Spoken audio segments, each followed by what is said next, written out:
la libertad con la que Cristo nos hizo libres. Por temor. No podemos decirles que son libres. No les digas que todos tus pecados están perdonados. Yo he platicado con algunos pastores, hermanos, que pues no están de acuerdo en la predicación de la gracia. Y dicen, ¿cómo le dices que sus pecados están perdonados? Y le digo, bueno, ¿no es la verdad? Sí, dice, pero no se los puedes decir. ¿Cómo es posible?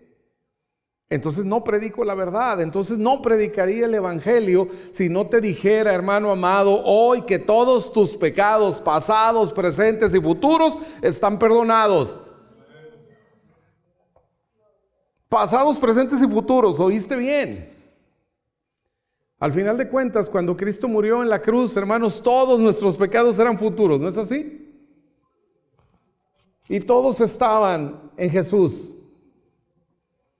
Bueno, pero es que tienen que seguir pidiendo perdón. Porque mañana te vuelves a equivocar, entonces hay que volver a pedir perdón. Pero no es eso lo que dice Jesucristo. Jesucristo dice, cuando el Espíritu venga, convencerá al mundo de pecado, no pecados, sino pecado, justicia y juicio. Y usted y yo, hermanos, en el momento en el que hemos venido y reconocido a Jesucristo como nuestro Señor y Salvador, es por la simple y sencilla razón que el Espíritu Santo nos convenció de pecado. Sabíamos que estábamos en pecado, sabíamos que esa era nuestra condición y el Espíritu Santo nos lo reveló y nos mostró la necesidad de un Salvador, porque me supe muerto en mis delitos y pecados. Y entonces el Espíritu Santo me presenta, me revela, hermanos, que Jesucristo, el Hijo de Dios, se hizo carne, que habitó entre nosotros, que cumplió de manera perfecta la ley de Dios, que fue a la cruz y que ahí en su cuerpo, hermanos, cargó mi pecado. Y se presentó delante de Dios, así como Francisco Malacara, con todos sus pecados, así como cada uno de nosotros, en nuestra representación. Por eso hablamos de la muerte vicaria de Cristo.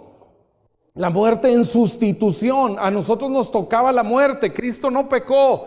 Él no cometió pecado, no conoció pecado y en Él no había pecado. Pero por nosotros se hizo pecado con nuestro pecado. Y en esa cruz, hermanos, se enfrentó la ira de Dios hasta extinguirla. Muriendo en esa cruz y pagando así tu pecado y mi pecado. Resucitando al tercer día. Y ahora está sentado a la diestra del Padre. Y eso, hermanos, es el evangelio. Y eso es lo que a ti y a mí nos hace libre cuando creemos y lo aceptamos. Dice, mas a todos los que le recibieron, a los que creen en su nombre, les dio potestad de ser hechos hijos de Dios. Ahora somos hijos de Dios. Pero es lógico que después, hermanos, de esta verdad, de este hecho que sucede una vez y para siempre, hermanos, de este hecho que nada ni nadie lo puede cambiar. Una vez que has aceptado a Cristo como tu Señor y tu Salvador, hermano amado, todos tus pecados están perdonados. Y dice Dios, no me acordaré de ellos jamás. Jamás. Antes en el antiguo pacto se acordaba, dice Éxodo 34, que Jehová no tendrá por inocente al malvado, sino que visitará la maldad de los padres sobre los hijos y los hijos de los hijos hasta la tercera y la cuarta generación. Sí, en el contexto del antiguo pacto, hermanos, Dios recordaba el pecado y efectivamente había lo que en muchos círculos cristianos conocen y tanto proclaman como maldición generacional. Por supuesto que sí. Pero esa maldición, hermanos, se ha extinguido en Cristo. No vivimos más bajo maldición. Ahora, hermanos amados, somos libres. Hemos sido declarados justos por la obra redentora de Jesús. El apóstol Pablo lo dice así en la carta a los Colosenses. Jesucristo, con una sola ofrenda, hizo perfectos para siempre a los justificados. Eso somos tú y yo. Ese es el valor, esa es la perfección, la totalidad, hermanos, de la obra redentora de Jesucristo. Por eso Jesús está sentado a la diestra del Padre, porque la obra está terminada. Así como Dios descansó el séptimo día después de la creación, no porque estaba cansado, descansó porque la obra estaba terminada. Por eso Jesús se puede sentar. La obra está conclusa. Y en el capítulo 1 de la carta a los Gálatas, el apóstol Pablo habla acerca de dos formas de esclavitud. Y es que, hermanos, no hay nada más esclavizante que buscar ganar la aprobación de alguien. Cuando tú quieres ser aceptado por alguien, cuando tú quieres ser aprobado por alguien, entonces te sujetas a los deseos de esa persona. Dejas de ser tú. Tienes que ser como Él quiere que seas.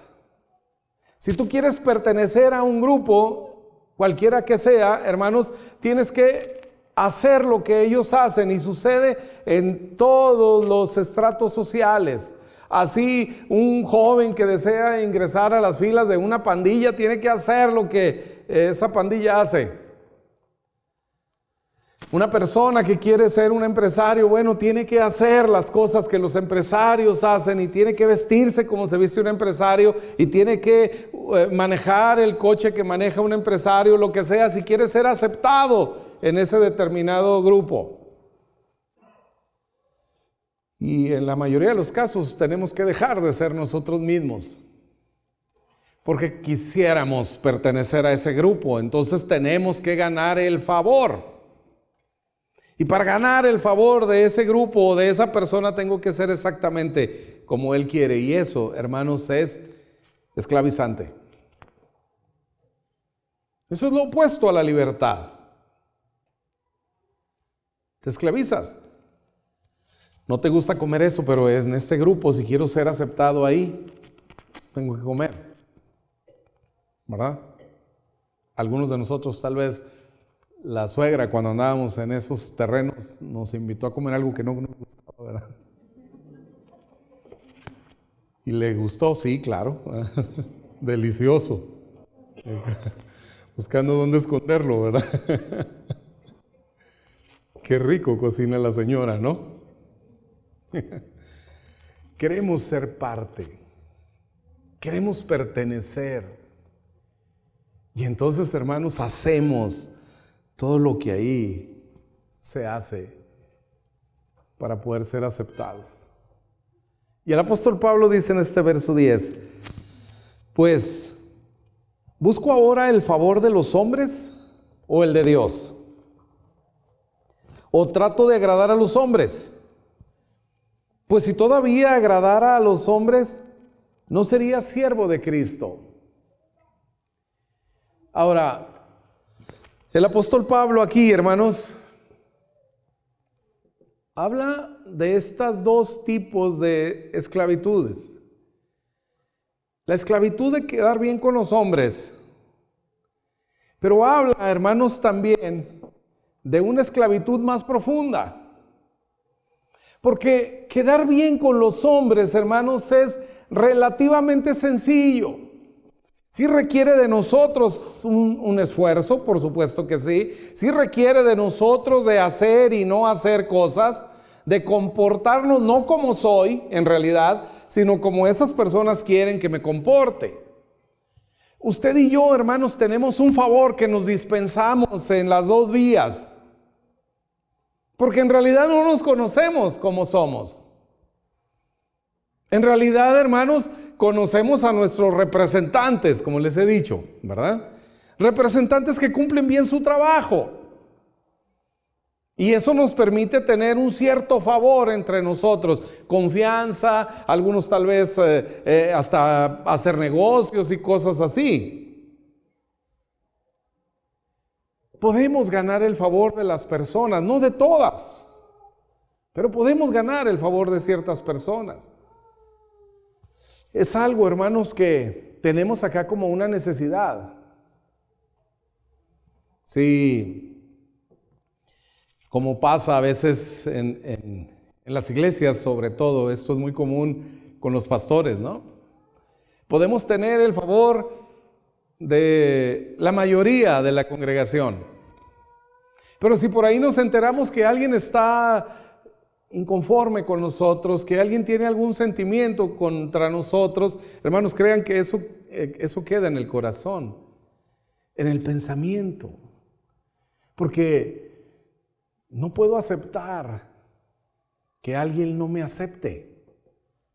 ¿Cómo es posible que alguien tenga algo contra mí? Y eso duele. Así que el día que me entero que alguien no está muy de acuerdo conmigo, o alguien tiene incluso cosas contra mí, ¿no? Dejo de pensar en todas las personas con las cuales puedo tener un cierto grado de favor y estoy dándole vueltas solamente a esa persona que está disgustada conmigo. Nos incomoda, hermanos, no tener el favor de alguien. Sucede en el trabajo, sucede en la casa, sucede en la familia. Nos incomoda. Nos preocupa que un día el jefe en la empresa no nos vea y no nos salude como acostumbra a saludarnos, o como saluda tal vez a los demás compañeros. Porque queremos nosotros ganar el favor. Y el apóstol Pablo, hermanos, nos habla de esta libertad en la que tú ya no tienes que buscar ganar el favor de nadie. Porque querer ganar el favor de los hombres, les digo, es relativamente sencillo. Pero, hermanos, ganar el favor de Dios no es difícil, es imposible.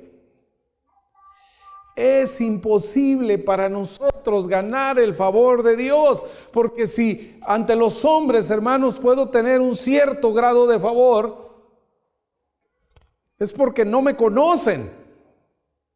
Pero con Dios, hermanos, no tengo esa posibilidad.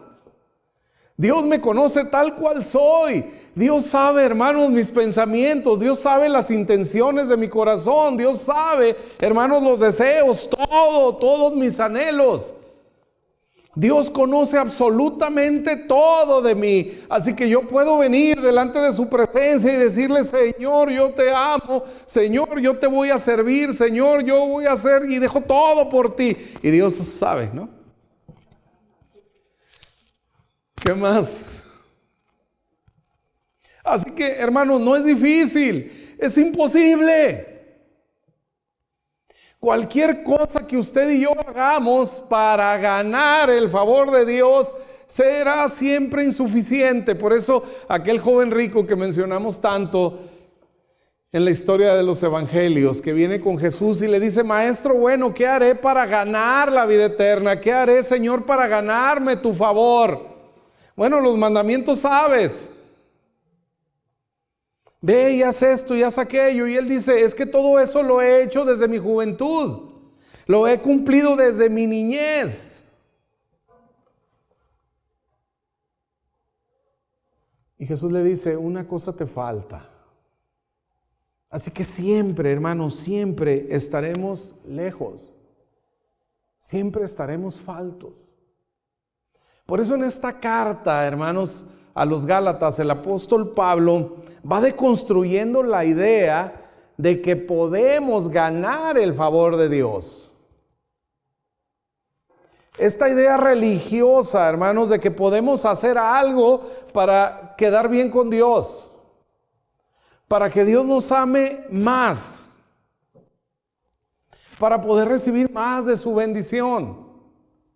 Esa es una idea religiosa contra la cual el apóstol Pablo va en esta carta a los Gálatas. En las demás cartas El apóstol habla de palabras inspiradoras, palabras que alientan a seguir adelante. En Colosenses, en Romanos, en Corintios, en la mayoría de las cartas, pero no en Gálatas.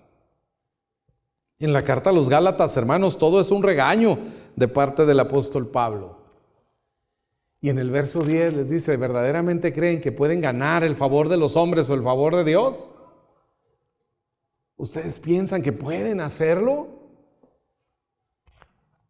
Y en el resto de los capítulos, hermanos, les va demostrando su imposibilidad, su incapacidad de ganar el favor de Dios. Pero ¿saben, hermanos?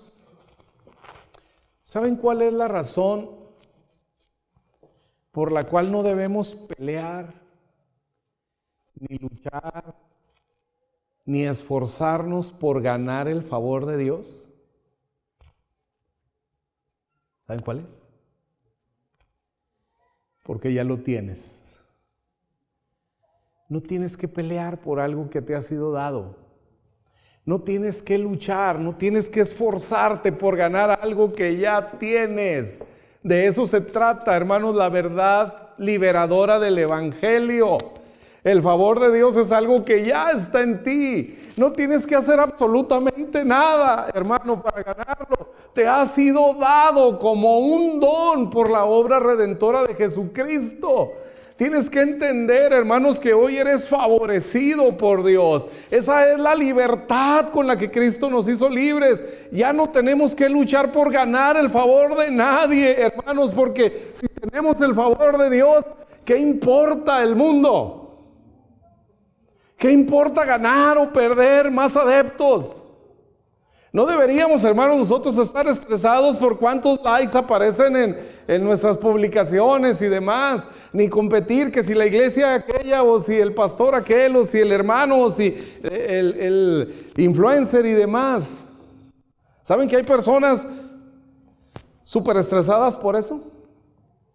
¿Saben que hoy en día los jovencitos en secundaria, hermanos, en Estados Unidos hicieron algunos estudios sociológicos, con psicología y demás cosas, y el estado mental de muchos alumnos en la etapa de secundaria es igual de enfermo que el estado mental de los pacientes internados en hospitales psiquiátricos en los años 50.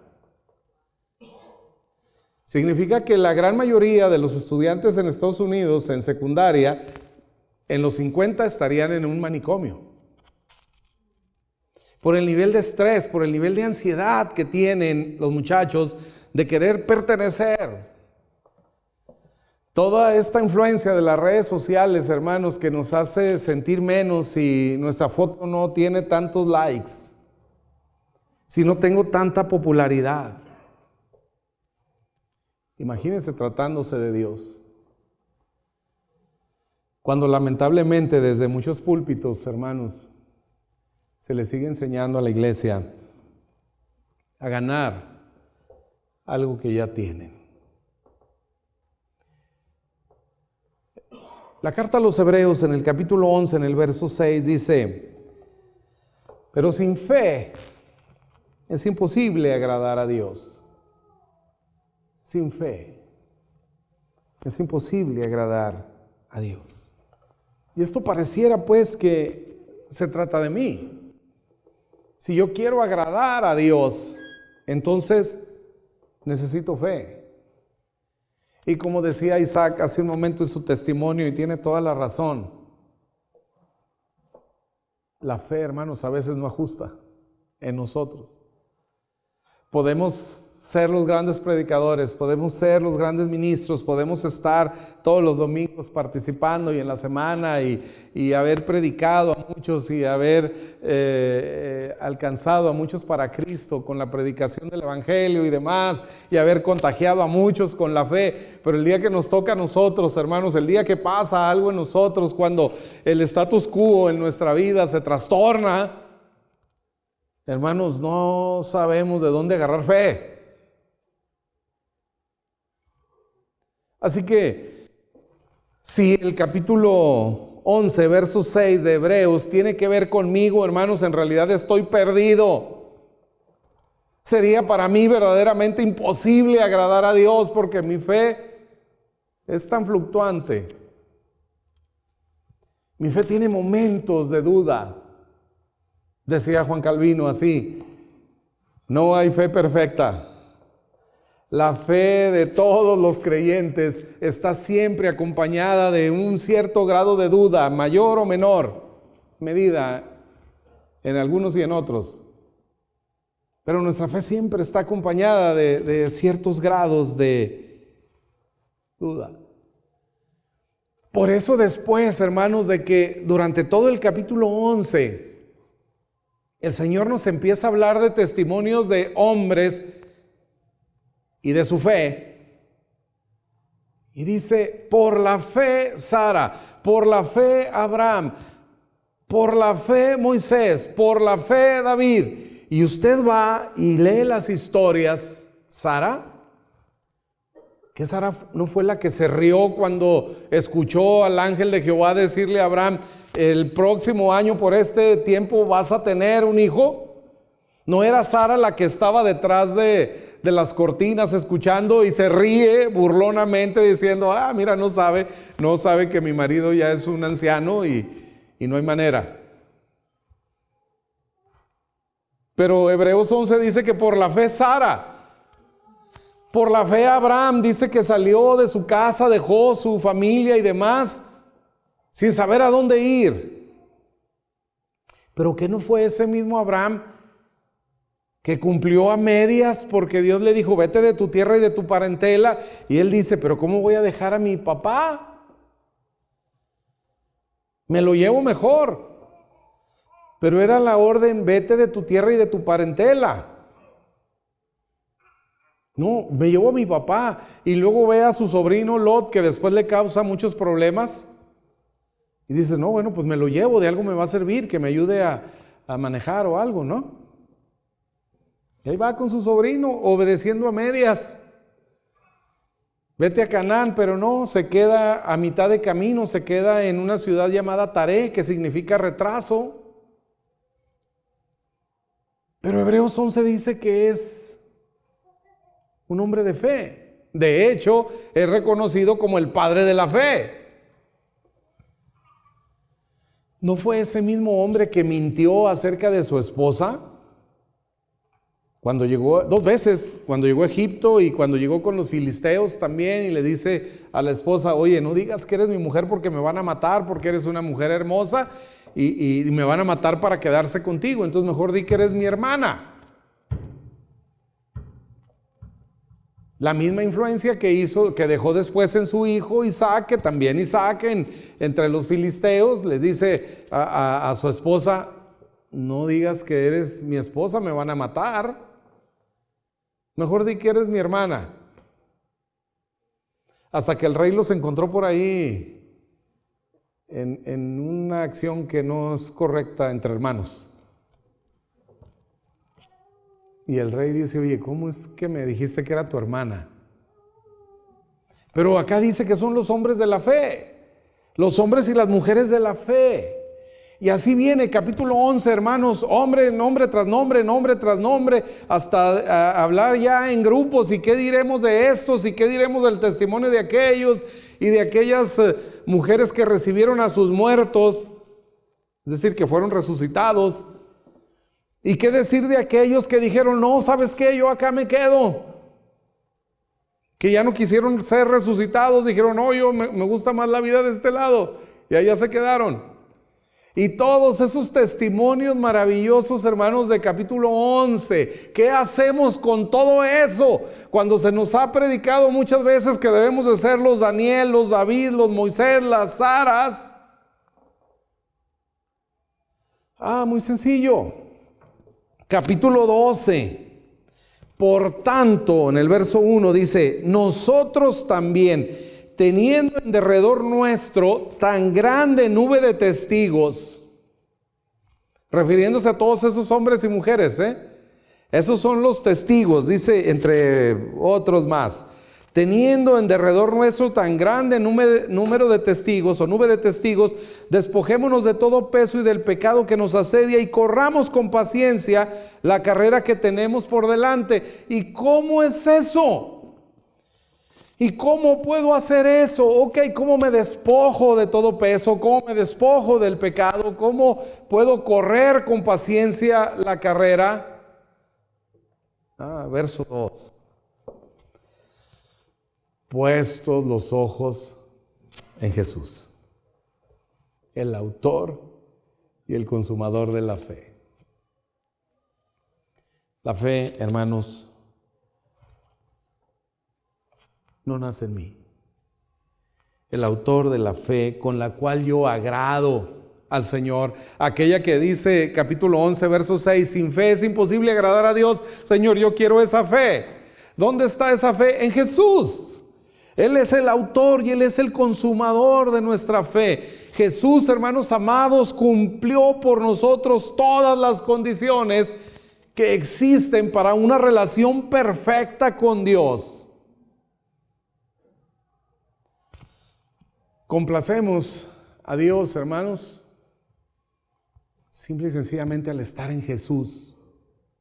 Usted no tiene que hacer nada más. Esa es la libertad del Evangelio. Esa es la libertad con la que Cristo nos hizo libres. En 2 ocasiones, los evangelios registran, hermanos, momentos en los que Dios detiene todo y abre los cielos. Y desde allá dice: este es mi Hijo amado. En Él tengo complacencia. Este es mi Hijo amado que me complace. Cuando Jesús va a bautizarse, va en la fila de los que Juan el Bautista estaba bautizando en el río Jordán y toma su lugar hasta que llega con Juan. Y dice Juan: no, yo no te puedo bautizar a ti. Reconociendo quién era. Y al final, hermanos, Jesús se somete. Él se sujetó al plan de Dios, a la autoridad de Dios. Siendo Dios mismo, Jesús se sujeta al Padre. Y entonces, hermanos, Dios dice: al fin hay un hombre sobre la tierra que me complace. Nadie más podía. Ni David, hermanos, con todas sus batallas y con todos los himnos que compuso, gran parte de los salmos que se registran en la Biblia, que todavía los hebreos y nosotros en la iglesia cantamos hoy, muchos de ellos fueron compuestos por David y fueron verdaderos éxitos de alabanza y adoración a Dios. Con todo eso, hermanos, con todo que la Biblia decía, tiene un corazón para Dios. Nadie como Jesús. Al fin, dice el Padre desde los cielos, al fin hay un hombre pisando la tierra que me complace perfectamente. Y de eso se trata la carta a los Gálatas. Es en Jesús en quien nosotros estamos completos. Es en Jesús, hermanos, en quien nosotros complacemos a Dios. Es por Jesús por quien tú y yo podemos tener y recibir el favor de Dios. Y nos libra de esta idea esclavizante de vivir para ganar. Algo que ya tenemos. Así que es verdaderamente cruel, hermanos, usar los púlpitos para decirle a la gente que vaya y pelee, que vaya y luche, que vaya y haga todo lo que pueda por ganar algo que ya tiene. Es un verdadero crimen. El favor de Dios está en ti por Jesucristo. No es algo que tengas que ganar. Esa es la verdadera libertad, hermanos. Y consiste en vivir sabiendo que tenemos el favor de Dios. Es la libertad en Cristo la que nos permite cumplir nuestro propósito y nuestro diseño para relacionarnos, hermanos, con Dios al máximo. Lo tenemos ya. Esa es la razón por la cual no hay que pelear. Eso es, hermanos, lo que nos ha dado libertad. Eso es lo que quita de nosotros un peso, el peso religioso, que no es el Evangelio, que no es lo que dice el Señor en su palabra. No hay manera de ganar el favor, hermanos, por la simple y sencilla razón que ya lo tenemos. Usted es un hombre, es una mujer bendecida por Dios en Cristo Jesús. El apóstol Pablo dice en la carta a los Colosenses que a Dios le pareció que en Cristo habitara toda su plenitud y que nosotros estamos completos en Él.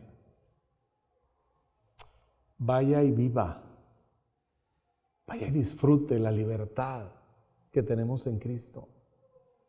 Sea feliz sabiendo que el favor de Dios está con usted, que Cristo lo ha ganado por usted.